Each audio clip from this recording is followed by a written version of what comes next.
Good evening. Welcome to my kitchen. Menu for today is Dolce. Dolce, pinindot, bilo-bilo at pinaltok. Dolce.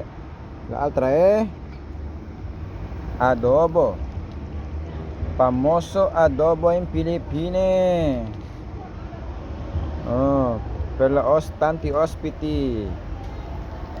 Adobo. Ayan, naglalangis-langis na. Sarap higupin ng langis.